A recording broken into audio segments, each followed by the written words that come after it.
Tonight I'm going to talk to you about an idea, a belief that I've held long. I call it the metamorphosis of humankind. So if you're wondering what metamorphosis is, it's that biological process through which an animal transforms, physically grows after the birth, constituting of a conspicuous and abrupt change in its body through cell growth and differentiation.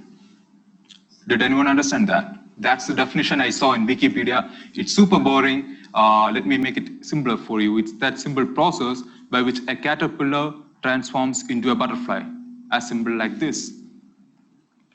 I would like to say that this process of metamorphosis has transformed this caterpillar. Why? Because what was just a worm that spent most of its time doing nothing other than eating leaves, crawl about, and sleep, has now got wings to fly, to conquer heights it never dreamed of, or to experience things that it couldn't, like the nectars from the flowers, or to spread happiness everywhere. Well, I think I got a bit poetic there, but it's hard note. It's a beautiful process, isn't it? Well, the idea I have to share with you tonight is not about butterflies, but about the concept of metamorphosis of humankind. Well, is it applicable to us? Think about it. Do humankind undergo metamorphosis? Well, if you think it from a different perspective, not individually, but collectively, we humans undergo metamorphosis. Not for me, not for you, but we together as a humankind undergoes metamorphosis from time to time. Let me explain it to you with the help of two stories. The first story dates back to late 19th century, when Carl Friedrich Benz invented the first automobile, the car, right? It was considered to be one of the most featured engineering works of all time. This particular technology has transformed industries, the way we live, the way we done businesses, and it has transformed the economy in the ways no one ever imagined. However, not everyone was happy with the changes made by automobile industry. Some industries were there, like the locomotive industry, the stagecoach, and the railroad industries. They were afraid of being upstaged by the technology of automobile. And due to the same reason, they tried to suppress the technology. What they did, their lobbying efforts in the United Kingdom led to a reform in UK. The result was the law regulated the speed of automobile to be under 2 miles per hour in the city areas and under 4 miles per hour in the countryside. More than that, the rule also wanted the automobiles to be operated by 3 different persons for operating a single vehicle. It need to be a driver, there should be an engineer, and there should be a flagman. See, these all were the suppression or the consequences that the invention had to go through, right? As you see in this image, I just plotted all these events I told in an image, and this is what you see. The invention of automobile, before it, we had a crawling stage. We humans struggled to travel, and moving from one place to other was very hard for us. But then we came across a metamorphosis stage, which constitutes of the invention of the first automobile and the regulation it faced. What happened there? The invention was there, and a lot of people tried to suppress it. But as one would say, the technology always triumphs. The invention, due to its value and the value it carried to the human beings, it has transformed us from that particular stage where we are crawling to that particular stage which liberated us. Let me tell you the second story I have now. It's about the invention of printing. In history, before the invention of printing press, books were painstakingly handwritten and were very expensive. Only a selected few people had access to information, right? The church, the noble people, they only had access to information because they had the money to buy those. And also, they don't want common people to gather all this information because they would start thinking. If people start thinking, they would go against the rules and the manifesto they have set in which they should be living about. But anyhow, by the following the invention of printing press in 1440 by Gutenberg, mass production of identical works was made easier. After that, a lot of people started printing a lot of ideas, propagated ideas, and this has led to an era where the literacy got severely expanded. Everyone was gathering information, everyone was gathering knowledge about what is happening on different corners of the world. But as you may predict, this technology also faced a lot of hindrances from the society we live in. What happened was by late 18th century, a lot of the published works were deemed to be dangerous by the church because what those books taught was against what the church taught, right? And the rulers and the king, they started implementing licensing for books. Those people who do not have a license and circulated or published informative contents were sentenced to death. There were times, the free thinkers were prosecuted in front of church, in front of court. They were questioned for their free thoughts, and if they tried to question the existing system, they were prosecuted. And there were times when these scientific discoveries were suppressed by those people who have the authority and who feared the progress of the science. But the force was strong in this technology too. It has tore through all the obstacles and took us to a liberated stage. There is a common thread between these two stories. This one was the first one I said about the automobile. There was a crawling stage, there was a metamorphosis stage, and there's a liberation stage. And here you can see another invention, a great invention. Here also there was a crawling stage. Before that, people didn't have access to information. There is a metamorphosis stage where began the printing and the spread of knowledge. And also the invention had to face a lot of challenges from the society. And then there was liberation. That's the place where we live in right now. Almost everyone has access to knowledge, right? We have internet, we have libraries, a lot of books. No one is questioning about gathering new knowledge and all. So the two questions, these two stories I said, there is a common link, right? These can be linked to how a metamorphosis happens in a butterfly, right? Both of these inventions or both of these technological advancements are linked to, analogous to metamorphosis. For example, consider this technology was first involved as an idea, then is hatched to a larval stage where it started impacting the society where it was invented. And in the end, they all changed the world. This is the idea that I have to talk about today, the metamorphosis of humankind. Every once in a millennium or so, we humans go through metamorphosis. Let's say there was a time a man tries to live in his day, and one visionary was there, and he thinks the life he was leading was not enough. He could live a better life. And that's when a person starts to think what can be done better to live better, right? So this is what happened in all these metamorphosis phase. All this technological metamorphosis thing did one thing in common. What it did was take the power from the people who sat at the top of the economic pyramid and distributed it among the people who sat at the bottom of the economic pyramid. I believe the invention which triggered the metamorphosis that we are currently going through happened 10 years ago. 10 years ago, a pseudonymous named Satoshi Nakamoto published a white paper. This white paper propagated or proposed an idea or a mechanism which can be used to replace the how the financial transaction worked.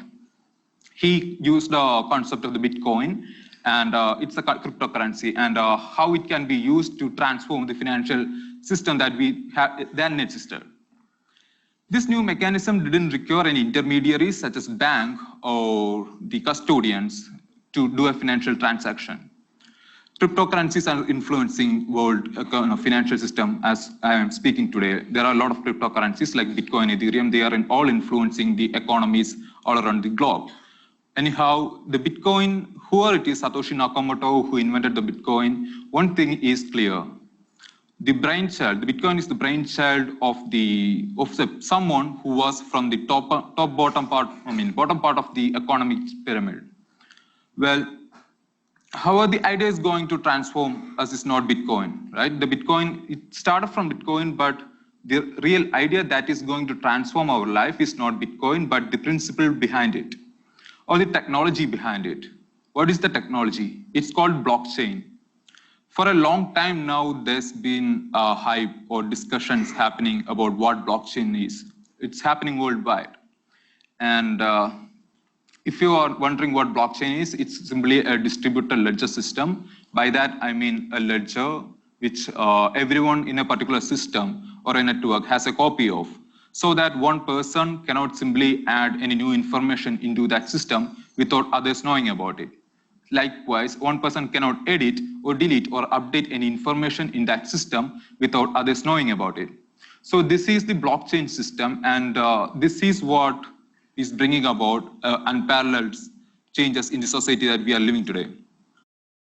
However, see, there are a lot of attributes to blockchain system. It facilitates transparency, it facilitates immutability and all. But the point I'm talking about is the main attraction of the blockchain technology, which is it can facilitate or it can rule out the need of trust in a system. What do you mean by that? Let's say I live in a system, but I have to trust someone, right, to get a living in there. What blockchain facilitates is it enable a person to live a trustless system. I don't have to trust anyone in the system to enjoy the benefits offered by the system. That's what blockchain is offering. One of the major problems that we face today is we have to trust a lot of third-party intermediaries, like how you trust your banks, or like how you trust the custodians, or your social media accounts, or the media that you see. All these systems are controlled by one single central agency who have authority to what should happen there. For example, if your bank turned out to say that you don't have a minimum account balance, so you will have to pay a 500 rupees fine. You don't have a say in that because some person is controlling the all operations of that particular bank, right?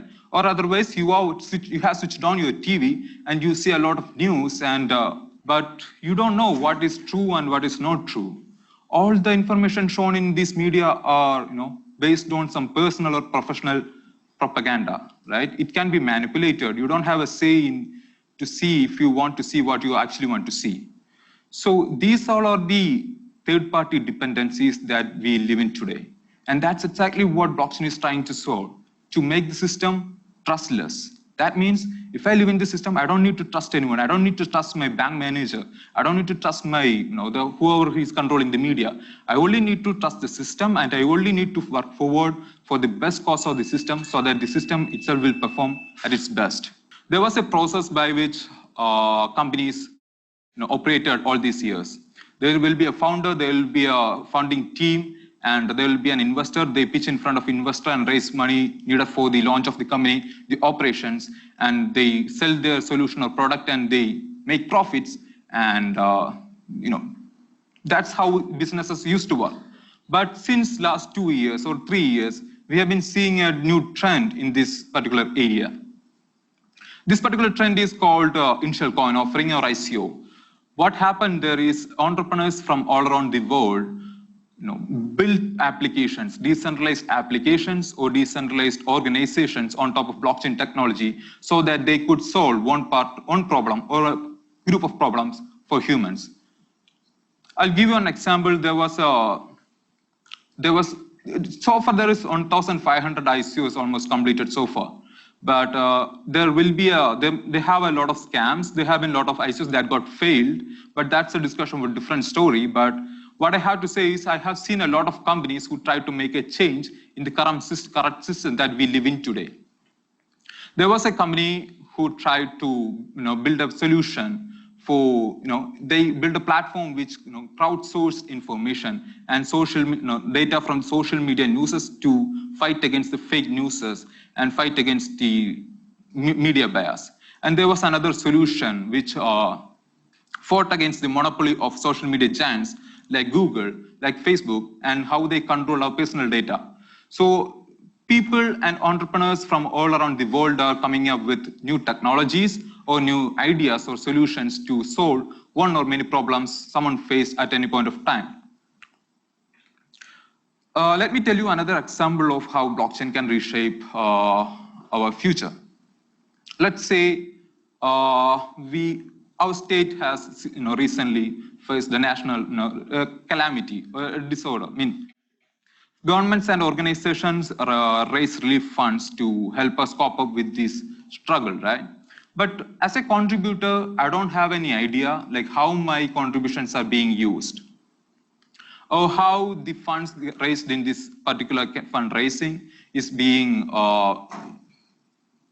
allotted for the victim, or how it is being misused, if the case it may be. So in that case, the relevance of blockchain is coming up. If we built a unique identity management system and linking to the blockchain network, what we can actually implement is a system where the contributor actually knows how the money is being spent, or how exactly the money is being used. What actually we are offering, I mean, this technology is offering, we can make the systems corrupt-free. How? Because no one can do any transaction in this system without others knowing about it. See, if there is a fundraising and I collected 1 crore rupees, and I can't just loot some part of it from that network, because everyone else will have visibility of what happened to the money being collected. If I'm transferring that money to my relative somewhere, everyone else would see that I have transferred this money to somewhere, I mean, my relative. All the transactions are recorded in blockchain, and that's one key feature that it makes the blockchain network, that it need not be trusted. I mean, anyone can trust the system as a whole, but no need to trust a single entity within the network. That makes blockchain best solution for building a system which are corrupt-free. Let me say this, the revolution, it's a revolution and it has already started. The time we are living now is analogous to how it was when the first aeroplane was invented back in 1903. Back then, nobody thought aeroplane could actually, it was scalable, or it can be adopted, or it is affordable for the general public. And nobody actually believed in the idea. But look at us now. At the moment of I am talking right now, there are hundreds of thousands of people flying across the sky. And that's how technology has done its metamorphosis and took humankind from one stage to what we are today.